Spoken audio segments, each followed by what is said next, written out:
Muy buen día para todos. En esta ocasión vamos a revisar el tema de delirium postoperatorio en ancianos, enfocándonos en aquellas acciones que podemos hacer como anestesiólogos. Para empezar, entonces, es muy importante recordar una serie de conceptos que son básicos, pero que a su vez son muy importantes para comprender algunas de las cosas que posteriormente les explicaré. Lo primero es que dentro del espectro del deterioro cognitivo posoperatorio se agrupan dos conceptos. Primero está el delirium, que el delirium es una entidad clínica que está caracterizada por un déficit atencional agudo que es fluctuante, esto es muy importante, la fluctuación en los síntomas, pero además de este déficit atencional agudo, puede estar caracterizado por alteraciones fluctuantes de la conciencia, de la cognición y de la percepción. Típicamente puede presentarse en las horas siguientes a la cirugía e incluso hasta varios días después, sobre todo en los pacientes de alto riesgo, y puede estar manifestado por una serie de síntomas que son muy diversos y van desde el espectro de lo hiperactivo, pasando por lo hipoactivo o con síntomas mixtos, como les voy a mostrar más adelante. Este delirium posoperatorio puede preceder o incluso ser un factor de riesgo para la otra entidad que es la disfunción neurocognitiva moderada, que también se conoce como disfunción cognitiva posoperatoria. En el caso de la disfunción cognitiva posoperatoria, ya contamos con una alteración permanente de la memoria, de la concentración, de la comprensión del lenguaje y de la integración social. Si realizáramos pruebas neuropsicológicas en estos pacientes, podríamos encontrar alteración de las mismas y característicamente esta disfunción cognitiva se va a presentar entre una semana después de cirugía, incluso hasta un año después de la cirugía, siendo su incidencia aproximadamente del 10 al 12% de los pacientes quirúrgicos. Como les decía entonces, el delirium es un desorden neuropsiquiátrico agudo que está caracterizado por la alteración fluctuante de la conciencia, de la atención, de la cognición y de la percepción, y no necesariamente tiene que estar presente desde que el paciente se despierta de la cirugía. Puede aparecer en las horas posteriores, entonces el hecho de que el paciente no lo tenga al despertarse no significa que no lo vaya a tener más adelante. Es muy importante recordar que hay tres subtipos de delirium: está el hiperactivo, está el hipoactivo y está el mixto. ¿Por qué es importante esto? Porque la forma hipoactiva, que está presente en casi el 40% de los casos de delirium, únicamente se reconoce en el 20 al 50% de los pacientes, porque a menudo suele ser confundido con apatía, con síntomas depresivos. Se asume que el paciente no desea colaborar con su tratamiento y no se hace el diagnóstico adecuado de delirium y por lo tanto no se interviene de la mejor forma posible. Respecto a la incidencia del delirium posoperatorio, tenemos que en la población quirúrgica general esta va a estar entre el 2 y el 3% cuando se trata de cirugía electiva. Sin embargo, y como ya lo vamos a ver más adelante, según el tipo de cirugía y según la edad del paciente, esta incidencia puede aumentarse considerablemente. Y es así como se ha visto que en los pacientes mayores de 60 años, que representan un grupo poblacional muy grande y que se proyecta que puede triplicarse el número hacia el 2050, la incidencia del delirium posoperatorio va a estar en el orden del 10 al 60%, dependiendo, como les digo, de el tipo de cirugía al que se somete el paciente. Pero no solo es importante hablar del tema debido a su alta incidencia en grupos seleccionados, sino que hay otra serie de factores que hacen que sea muy importante abordar este. ¿Por qué? Porque el delirium postoperatorio puede tener ciertas consecuencias clínicas desfavorables, como ya les voy a mostrar. Es algo que se puede prevenir si se interviene el riesgo de forma adecuada. Y además, una vez que el delirium se ha establecido, es muy difícil brindar un tratamiento eficaz. Entonces, por eso la prevención sigue siendo la mejor estrategia para abordar estos pacientes. El hecho de que el paciente presente delirium posoperatorio lo expone a un mayor riesgo de presentar ciertos eventos indeseables, que en este caso pues llamamos consecuencias del delirium posoperatorio. En primer lugar, tenemos que hay un mayor riesgo de presentar disfunción neurocognitiva a largo plazo, pero no solamente esto, sino que se ha visto que los pacientes con delirium posoperatorio tienen una mayor duración de estancia hospitalaria, que puede ser incluso de 2 a 3 días más en comparación con aquellos pacientes que no tienen delirium posoperatorio y esto incrementa la probabilidad de presentar otras complicaciones y además incrementa los costos de atención en salud, que se ha visto que pueden ascender hasta 6.9 billones de dólares al año solo por la atención del delirium posoperatorio o de las complicaciones asociadas a este. Tenemos también que estos pacientes tienen un mayor riesgo de reconsulta o de institucionalización posoperatoria porque en ellos se puede alterar todos los procesos de pensamiento, de percepción, sus niveles de actividad. Y esto a su vez está relacionado con la otra consecuencia, que es la pérdida de independencia de los pacientes y que puede hacer que todas las decisiones de allí en adelante queden a cargo de un familiar del paciente. Finalmente, ¿qué tenemos? Que el delirium posoperatorio puede asociarse también a un mayor riesgo de muerte, incluso a 30 días, porque se ha visto que puede ascender este riesgo al 7 a 10% cuando se compara con el 1% de riesgo de muerte en aquellos pacientes que no presentan delirium posoperatorio.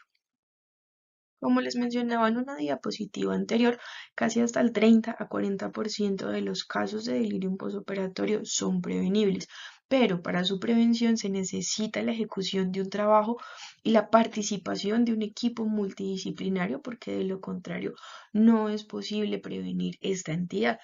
Además, recordemos lo que les mencionaba, que una vez el delirium aparece, el tratamiento es limitado y cualquier medida que se tome una vez el delirium se ha instaurado tiene poco efecto en la disminución de la severidad, la disminución de su duración o en la probabilidad de recurrencia. Para poder entender el motivo de por qué es importante tomar algunas acciones para prevenir la aparición del delirium posoperatorio, es muy importante entender de dónde viene o cuáles son las hipótesis que se han planteado en la fisiopatología del delirium posoperatorio. Las hipótesis que se han planteado entonces tenemos en primer lugar la de la neuroinflamación. Se ha reportado como tal que la elevación, bien sea preoperatoria o posoperatoria de PCR, de interleuquina 6, de interleuquina 8, está asociada con un mayor riesgo de delirium posoperatorio. ¿Por qué se ha planteado esto? ¿Qué puede tener allí de relación la inflamación con la génesis del delirium posoperatorio? Pues se ha planteado que esta inflamación puede alterar la permeabilidad o la integridad de la barrera hematoencefálica y esto hace que sea más factible que los mediadores inflamatorios ingresen al sistema nervioso central y aumente su cantidad en líquido cefalorraquídeo. ¿Qué produce esto? Puede estar relacionado con pérdida de la plasticidad sináptica, con neuroapoptosis y con alteración de la neurogénesis. La segunda hipótesis que se ha planteado es la alteración de la actividad de los neurotransmisores y esto está dado por alteraciones de la actividad glutamatérgica, por una disminución de la actividad colinérgica muscarínica y un aumento de actividad dopaminérgica. Finalmente, tenemos la hipótesis de que se presenten eventos cerebrovasculares subclínicos porque de hecho se ha reportado que enfermedades que incrementan el riesgo de estos eventos cerebrovasculares como son la hipertensión, la fibrilación auricular, los SBs previos, todos son factores de riesgo para el desarrollo de delirium postoperatorio. Y se ha encontrado incluso que existe, pues se ha encontrado evidencia radiológica de isquemia cerebral en 7 a 10% de los pacientes ancianos que son llevados a cirugía y esto se ha asociado con más del doble de riesgo de delirium posoperatorio. Llegamos entonces a este punto en el cual nos preguntamos cómo vamos a abordar a este tipo de pacientes. El abordaje de estos pacientes puede simplificarse en una serie de 4 pasos. Primero, debemos identificar qué pacientes están en riesgo de tener delirium posoperatorio para, en un segundo paso, estratificar cuál es ese riesgo de los pacientes de presentar delirium posoperatorio. Una vez identifiquemos los pacientes con riesgo y estratifiquemos este riesgo, viene el tercer paso, que es intervenir estos factores de riesgo y que es uno de los pilares para la prevención de la aparición de este delirium posoperatorio.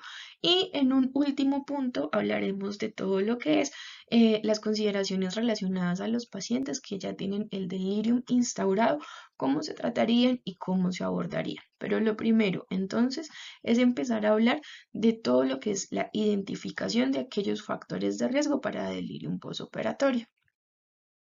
Un estudio reciente encontró 5 principales factores de riesgo para la génesis o para la aparición de delirium postoperatorio en pacientes geriátricos que eran llevados a procedimientos ortopédicos. El primero fue la edad mayor de 70 años, el segundo fue la anestesia general, el tercero fue una duración de cirugía mayor a 3 horas, el cuarto fue la hipotensión intraoperatoria, porque de hecho se encontró que por cada 10 milímetros de mercurio de reducción en la presión de perfusión cerebral había un riesgo casi del doble de presentar delirium postoperatorio.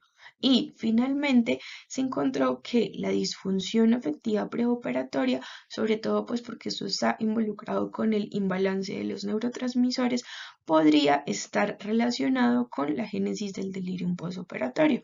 Pero estos 5 factores de riesgo no son los únicos que se presentan en este grupo de pacientes. Tenemos también factores de riesgo que los agrupé en una serie de categorías para que sea un poco más fácil su comprensión. En primer lugar, están aquellos factores asociados con el proceso de envejecimiento en sí mismo. En segundo lugar, estarían los factores de riesgo relacionados con comorbilidades del paciente. Y finalmente tendríamos los factores de riesgo relacionados como con el periodo perioperatorio. Dentro de los factores de riesgo asociados al envejecimiento tenemos en primer lugar la disminución del aclaramiento renal. ¿Por qué la disminución del aclaramiento renal es un factor de riesgo para delirium postoperatorio? Porque esto puede hacer que se acumule los medicamentos que son deliriogénicos y por esto haría más probable que se presente el delirium postoperatorio.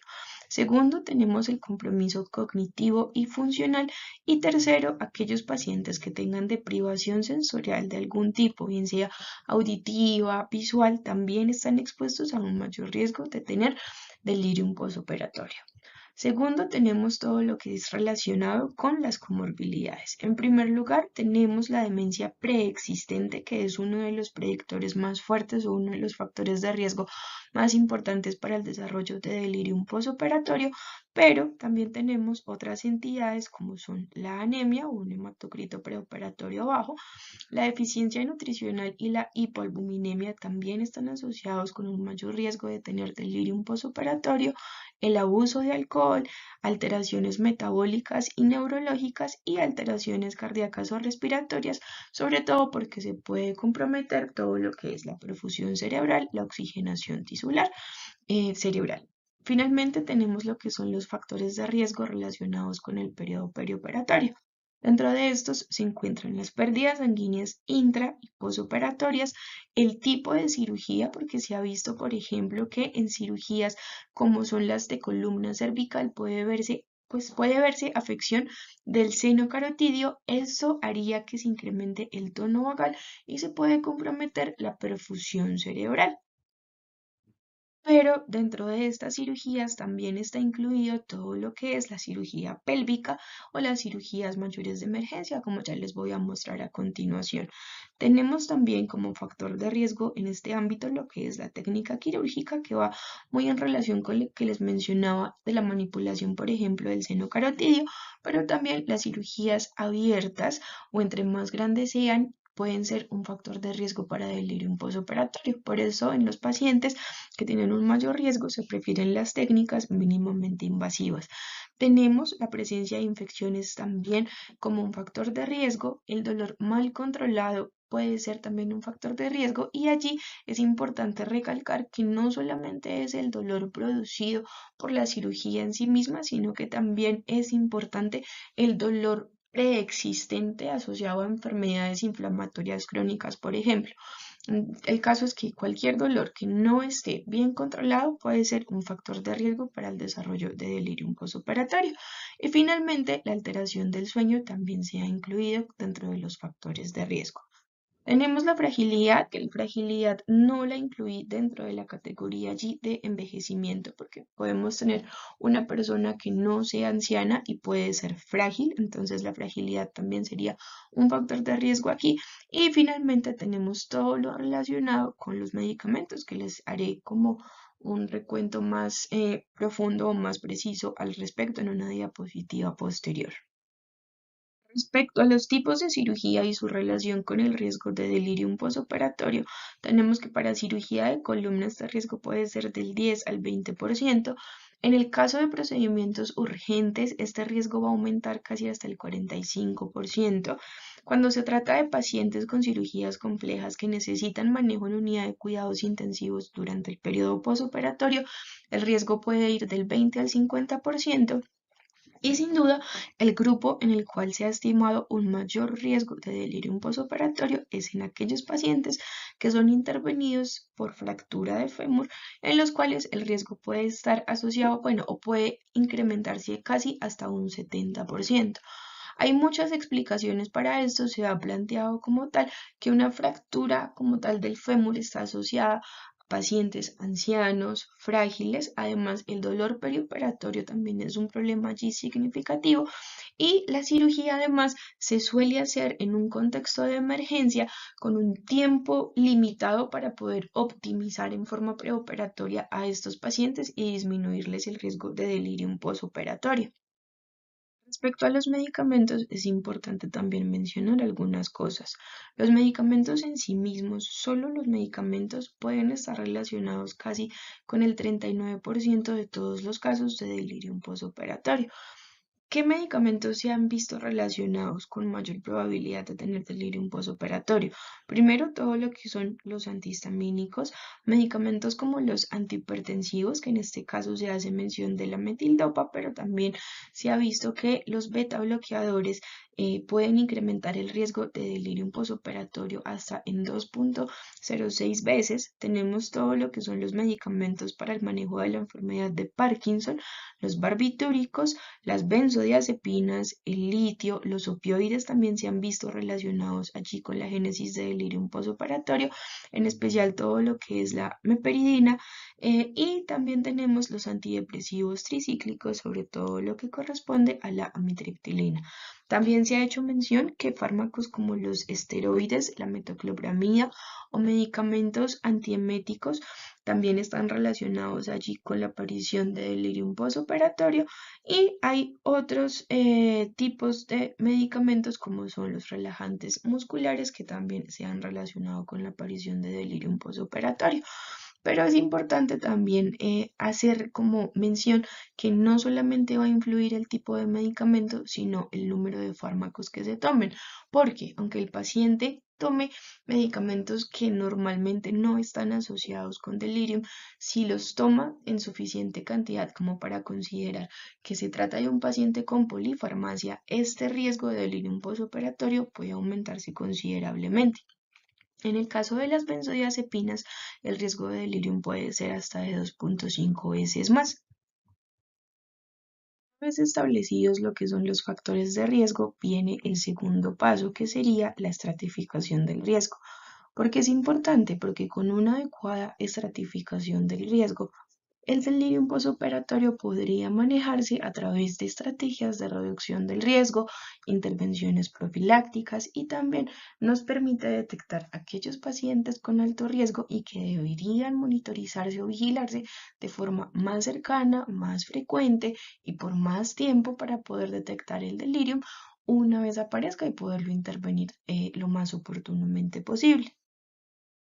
Las principales limitaciones de usar los scores de riesgo es que la mayoría de estos puntajes o de estos scores están validados únicamente usando un tipo específico de pacientes, bien sea pacientes médicos o en un tipo específico de cirugía, como por ejemplo dedicado solo a cirugía ortopédica, que esto hace difícil que estos scores de riesgo puedan ser aplicados en las poblaciones quirúrgicas generales.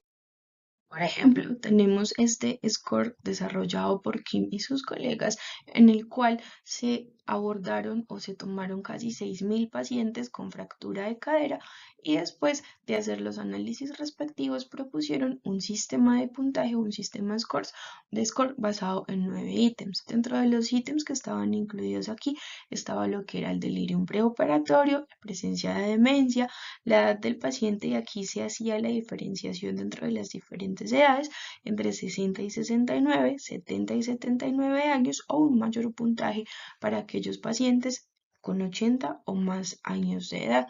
También se tenía en cuenta las comorbilidades médicas, la clasificación ASA, el grado de dependencia funcional, si el paciente fumaba o no, si el paciente tenía presencia de respuesta inflamatoria sistémica y también se incluía el uso preoperatorio de cualquier ayuda para la movilidad. Se establecieron una serie de categorías de riesgo, por decirlo así, en relación al número de puntos que obtenía el paciente y según el puntaje podíamos tener una probabilidad estimada de delirium que iba desde 4.5% cuando no se tenía ningún punto hasta un 92% cuando el puntaje era de 20 puntos, que era el puntaje máximo. Otro de los scores de riesgo planteado para la evaluación del riesgo de delirium postoperatorio es el score Delphi. Este score consiste de 10 ítems como tal y fue validado internamente en una cohorte de 553 pacientes quirúrgicos, dentro de los cuales se incluían procedimientos quirúrgicos abdominales, vasculares y de trauma. De este score se encontró un valor predictivo positivo del 70% y se encontró un valor predictivo negativo del 95.7%, pero fue un estudio que se realizó en un único centro y por lo tanto todavía se requieren más estudios de validación externa para poderlo aplicar en otro tipo de poblaciones. Lo siguiente de lo cual debemos hablar es de todas las medidas para intervenir los factores de riesgo detectados que son como el pilar para la prevención del delirium postoperatorio. La prevención del delirio postoperatorio contamos con estrategias farmacológicas y no farmacológicas, pero estas estrategias no deberían utilizarse en forma aislada, es decir, pues deberían utilizarse en forma combinada, porque se ha visto que la combinación de las estrategias farmacológicas y no farmacológicas reducen el número de pacientes con delirium severo de un 28.1% a un 11.3%, pero además esta combinación puede acortar efectivamente la duración del delirium, que puede ir desde 5 días más o menos comparado con aquellos pacientes en donde se usan estrategias aisladas en los cuales el delirium o el tiempo del episodio puede prolongarse hasta por 10.2 días. Las medidas para la intervención del riesgo pueden realizarse en diferentes contextos o en diferentes momentos del periodo perioperatorio, como son el preoperatorio, el intraoperatorio o el posoperatorio. Dentro de las medidas preoperatorias tenemos en primer lugar la valoración geriátrica, que gracias a este abordaje multidisciplinario podemos evaluar sistemáticamente los pacientes ancianos, podemos definir como las necesidades especiales o las necesidades de cuidado que van a tener estos pacientes, podemos optimizar sus comorbilidades, evaluar como tal todo su estado funcional, su estado psicológico, cualquier aspecto social que pueda interferir en el adecuado desenlace posoperatorio de estos pacientes ancianos y que puedan estar relacionados con el desarrollo de delirium posoperatorio. En segundo lugar, tenemos lo que es el ajuste de los medicamentos. Dentro de esto debemos realizar una historia detallada del uso de medicamentos por parte del paciente. ¿Cuál es el propósito con esto? Primero, evitar la polifarmacia, evaluar las interacciones posibles que puedan tener estos medicamentos con los fármacos que vamos a usar como anestesiólogos y en la medida de lo posible evitar los anticolinérgicos. El caso de los antidepresivos es importante mencionarlo porque cuando el paciente los usa en forma crónica no deberían suspenderse, si bien se ha demostrado que su uso puede estar relacionado con un mayor riesgo de delirium postoperatorio. Pero en lugar de suspenderlos, si tenemos la posibilidad de hacerlo, podría realizarse el cambio por una alternativa menos tóxica, por decirlo así, o que tenga menos riesgo de provocar delirium postoperatorio, como es el caso del cambio de amitriptilina por nortriptilina. Lo siguiente en este aspecto es realizar un adecuado manejo del dolor, pero en este caso se trata del dolor prequirúrgico que pueda tener el paciente porque se ha encontrado en muchos estudios observacionales que el dolor preoperatorio puede asociarse con 1.5 a 3 veces más de riesgo de tener delirium postoperatorio. Lo siguiente es optimizar las comorbilidades. Entonces recordemos, por ejemplo, que la anemia preoperatoria o la hipoalbuminemia pueden ser factor de riesgo para delirium posoperatorio. Entonces esto podríamos optimizarlo desde antes. En el caso de que el paciente tenga algún grado de deprivación sensorial, deberíamos permitir o arreglar todo para que el paciente pueda tener acceso fácil a sus ayudas visuales o a sus ayudas auditivas durante todo el periodo perioperatorio. También podemos realizar una evaluación nutricional y la optimización al respecto si es necesario, solicitar terapia física, acompañamiento por psicología, sobre todo cuando se trata de pacientes con disfunción afectiva preoperatoria, y finalmente tenemos el evitar el ayuno prolongado. ¿Por qué es importante esto? Porque cuando el ayuno para líquidos se extiende más allá de 6 horas, esto puede ser un factor de riesgo para delirium postoperatorio, pues en diferentes estudios se ha visto que el riesgo puede aumentarse hasta en 10.6 veces. Finalmente, es importante recordar que las cirugías o la programación de las cirugías urgentes no debería retrasarse por cosas que no influyen como tal en el desenlace perioperatorio del paciente. Hay otra cosa en el ámbito preoperatorio que es muy importante tener en cuenta, y es que en aquellos pacientes que tengan alto riesgo de delirium postoperatorio debería hacerse una discusión completa con el paciente y con su familia, además, porque debido a ese riesgo de tener delirium postoperatorio se debería establecer con anterioridad a la cirugía quién va a ser la persona encargada del cuidado del paciente en el periodo postoperatorio. En lo que respecta al periodo intraoperatorio, lo primero es evitar fármacos con acción anticolinérgica. Lo segundo es realizar una administración de líquidos guiado por meta. Debemos mantener siempre un adecuado estado de hidratación, propender por mantener un equilibrio hidroelectrolítico.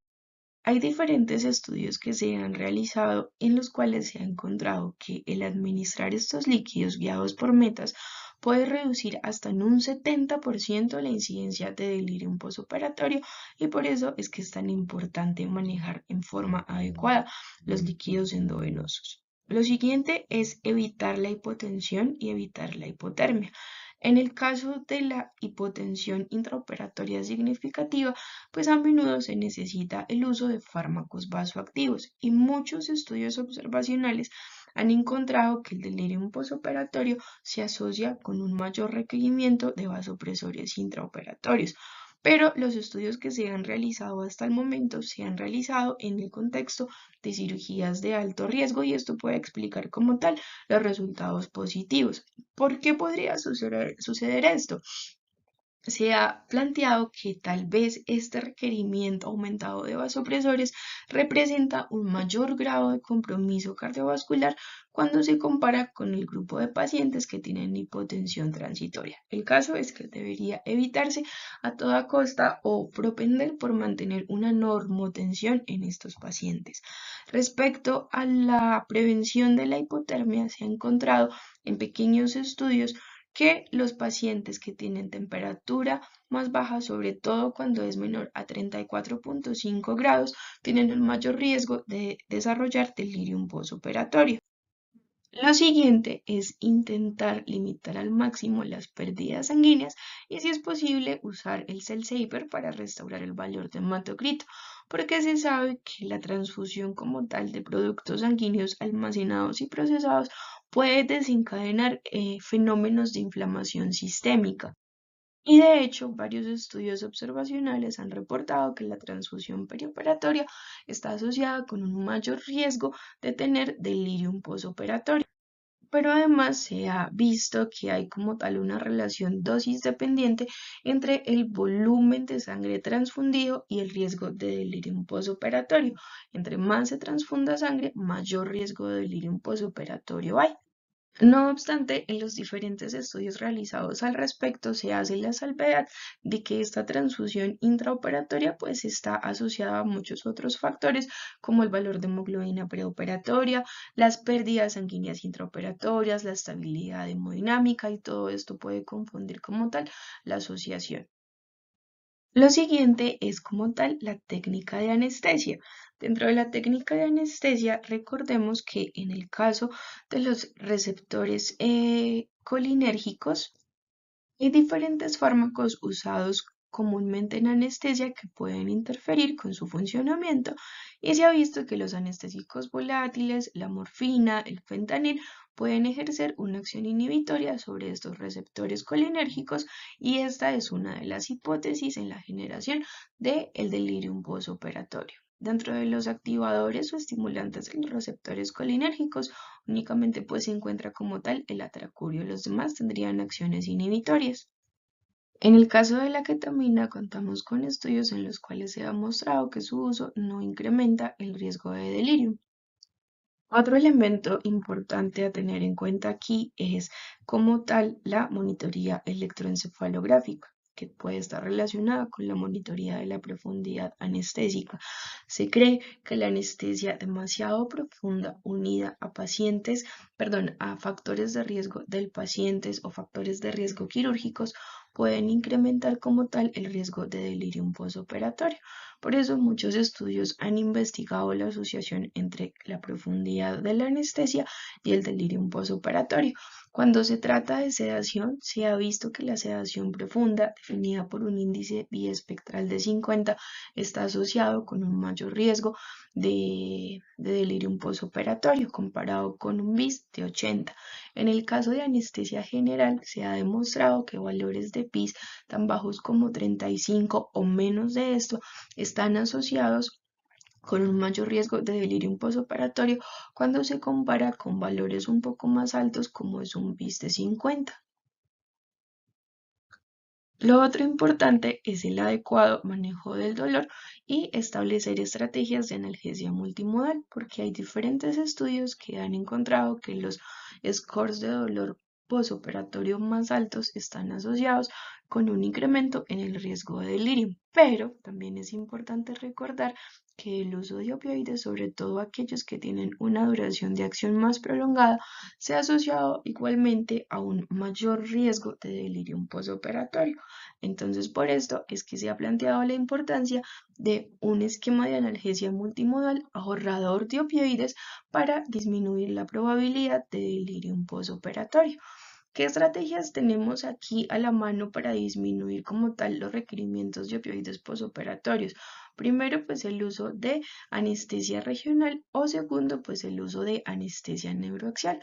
Cuando se usa de forma adecuada, la anestesia regional puede dar una analgesia adecuada y además puede reducir lo que es la respuesta al estrés quirúrgico y puede estar relacionado con una menor liberación de marcadores o de mediadores proinflamatorios. De hecho, hay estudios en los cuales se ha evidenciado que el uso de anestesia regional está asociado de forma independiente con una incidencia del 20 al 40% menor de delirium postoperatorio. También dentro de todo este plan de analgesia multimodal disponemos del uso de AINES o el uso de acetaminofén, porque se ha visto que su uso en forma regular con horario puede disminuir igualmente la aparición de delirium postoperatorio, sobre todo porque disminuyen la cantidad de mediadores proinflamatorios. Finalmente, en lo que respecta al área intraoperatoria, se ha planteado el uso de medicamentos como el haloperidol o la dexmedetomidina. Respecto al haloperidol, no se han encontrado, o sí, no se han encontrado como diferencias significativas o algo que esté a favor de su uso para la prevención del delirium postoperatorio y por el contrario, debido a que este medicamento está asociado como con la prolongación del intervalo QT, se ha desaconsejado su uso como forma de prevenir el delirium postoperatorio. Respecto a la dexmedetomidina, se ha sugerido que este medicamento puede tener efectos neuroprotectores porque reduce la expresión de mediadores inflamatorios, reduce la activación de la microglía y puede reducir además lo que es la neuroapoptosis. La información respecto al uso de este medicamento puede ser un poco controversial porque hay estudios en los cuales se soporta su uso para la prevención del delirium postoperatorio, pero hay otros estudios en los cuales no se ha encontrado diferencias estadísticamente significativas. Respecto al momento en que debería administrarse la dexmedetomidina, también ha habido controversia, pues algunos autores plantean que podría ser más beneficioso administrarlo durante el intraoperatorio, otros en el posoperatorio, pero contamos con el estudio de Cheol Lee y todos los demás investigadores en este grupo, en los cuales compararon tres grupos de pacientes. Tenemos un primer grupo de pacientes en el cual administraban un bolo de dexmedetomidina de 1 microgramo por kilogramo y continuaban una infusión de 0,2 a 0,7 microgramos kilogramo hora durante la cirugía.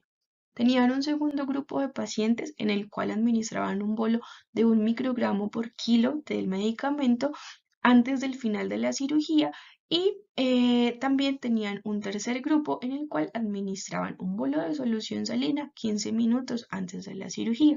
Se encontró que la incidencia de delirium en el primer grupo, es decir, en aquellos pacientes que recibían el bolo intraoperatorio seguido por la infusión de dexmedetomidina, tenían una menor incidencia de delirium postoperatorio y el delirium, una vez aparecía, era más corto cuando se comparaba con los otros dos grupos de intervención. Finalmente, en lo que respecta a las medidas de intervención que podemos realizar en el periodo postoperatorio, tenemos todo lo que es el manejo de dolor, que de eso ya les he hablado, es importante realizar un adecuado manejo del dolor, propender que el paciente se movilice en forma temprana, iniciar en forma temprana la vía oral, aplicar medidas de reorientación como son brindar instrucciones claras, promover un contacto visual frecuente, tener acceso a gafas, audífonos, a prótesis dental, tener luces bajas en el ambiente, evitar medicamentos vía oral en la noche si no son absolutamente necesarios, permitir que los familiares ingresen a acompañar al paciente desde periodos postquirúrgicos tempranos, porque la aplicación de estas medidas puede reducir hasta en un 40% la incidencia del delirium postoperatorio. En el caso de que se presente síndrome de abstinencia, en el caso de los pacientes alcohólicos, también deberíamos intervenir esto y otros medicamentos como son la melatonina u otros antipsicóticos como la quetiapina no tienen suficiente evidencia en cuanto a la prevención del delirium postoperatorio. Un cuarto paso, entonces, es ya todo lo relacionado con el abordaje de los pacientes en quienes se ha instaurado el delirium pese a todas las medidas de prevención que hemos ejecutado. En este caso, el diagnóstico del delirium postoperatorio puede ser retador porque el delirium puede presentarse como agitación en el caso de los pacientes con delirium hiperactivo o con síntomas negativos, por decirlo así, en el caso de los pacientes que tienen un delirium hipoactivo y además estos síntomas tienden a fluctuar significativamente, entonces por eso toca realizar como una valoración constante. Y a pesar de la disponibilidad de las herramientas diagnósticas, el delirium comúnmente se confunde con depresión o con demencia, como les mencionaba al inicio de la presentación. Además, las valoraciones neurocognitivas formales consumen tiempo, suelen ser usadas solo por especialistas, como en el caso de la escala CAM, que necesita un entrenamiento específico para poderla ejecutar de manera apropiada y por eso es que ciertos métodos abreviados, se han propuesto para el diagnóstico de delirium.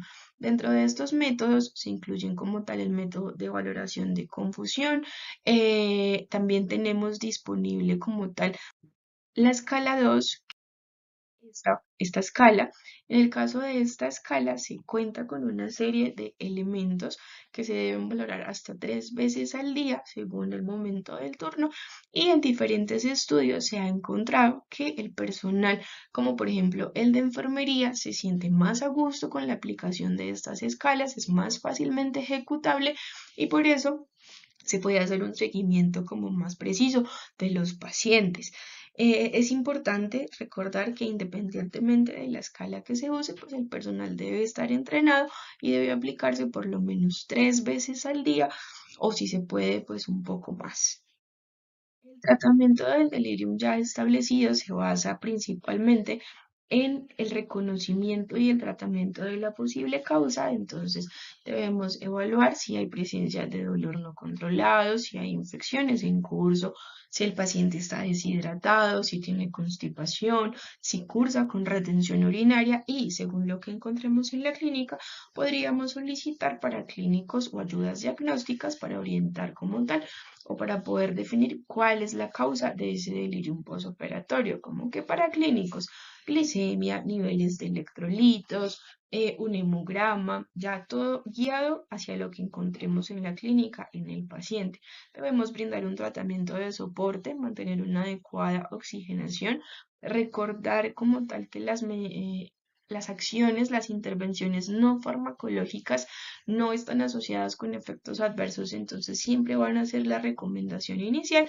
Y finalmente contamos con un arsenal de medicamentos que lastimosamente pues no tienen suficiente evidencia en lo que respecta al tratamiento del delirium postoperatorio ya instaurado.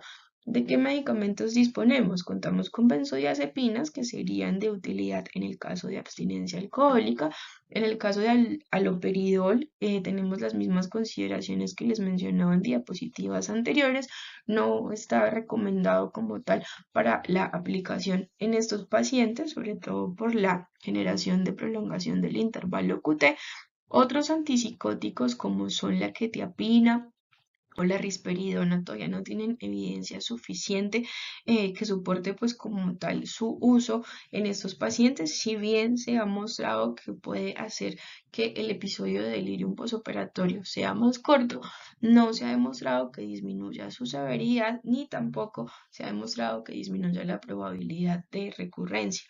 Contamos también con la melatonina, que se ha planteado que podría ser terapéutica en estos pacientes con delirium postoperatorio, pero igualmente se necesitan más estudios al respecto.